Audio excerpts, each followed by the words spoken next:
Peace and blessings, family. What's up with all the day? Dreamers out there, please live it. Don't sleep through this thing. So this is Youth Ministry War Zone. Look, y'all know what it is. I'm finna dive right into this, man. I don't care what subject matter you're talking about with your teens. I don't care what the topic is. Always leave them with the gospel. Never end the class without leaving your youth group with the gospel, reminding them of Jesus Christ hung, bled, crucified, buried, and resurrected for the remission and the forgiveness of their sins. You're talking about stress? Leave them with the gospel. Balancing life? Leave them with the gospel. You're talking about building better relationships? Leave them with the gospel. You're talking about friendships and what's a good friend and what's a bad friend? Leave them with the gospel. I don't care what you're teaching. Leave them with the gospel. And here is the number one main reason why I am adamant about saying this to you and encouraging you to do this is because you might be the only person that might be consistently in their life that actually talks about the gospel. I know it sounds wild, right? You think their parents and their mom, their dad or their guardian is in that home getting, reminding them of Jesus Christ hung, bled, and crucified and died for their sins. Nah, the average parent is teaching children how to be good Christians on a moral basis, not a faith basis. The average parent spends 90% of their time reminding their kids to be morally good.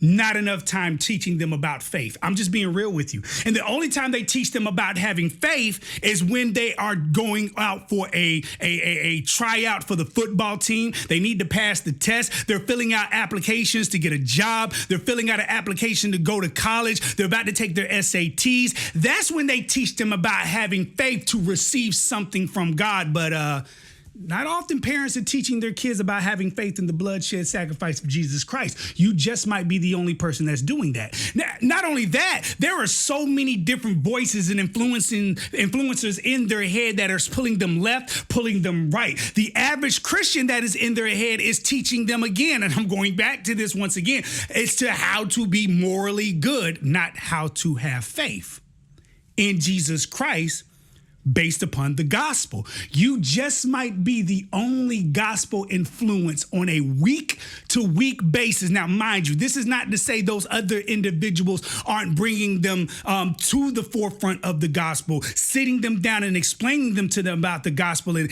even reminding them periodically about the gospel. But you just might need to be that weekly, consistent reminding factor of the gospel. So I don't care what your lesson is, remind your youth of the gospel. End your lesson bringing up Jesus hung, bled, crucified, buried, and resurrected for the forgiveness of our sins.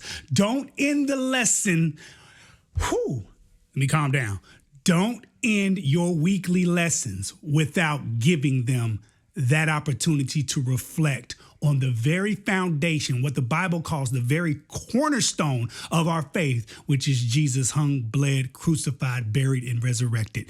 Please give them that. That is a serious charge. That is a serious warning. You're not there just to be a good friend. You're not there to be a fun and entertaining youth minister. You're not there to be the cool guy in the building and everything like that. You're not there just for those sole purposes only. If you think that is your role that you play with your young people, I'm sorry to tell you that is not. Your obligation is to their soul first.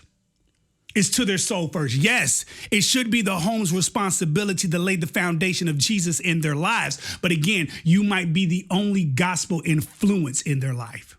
They might have a skewed ideal on what faith is. Again, the average parent teaches faith on a exchange basis. You're looking for a job, have faith in God. You're trying out for the team, have faith in God. You're about to take this test, have faith in God. Most parents spend more time, and it's not out of this It's not out of this ideal that they don't want their kids to understand or learn the gospel. The parent is just doing what they think is right without understanding that you might want to push the gospel a little further into the forefront. It's no shade at parents. I sometimes have to catch myself. I got 3 kids.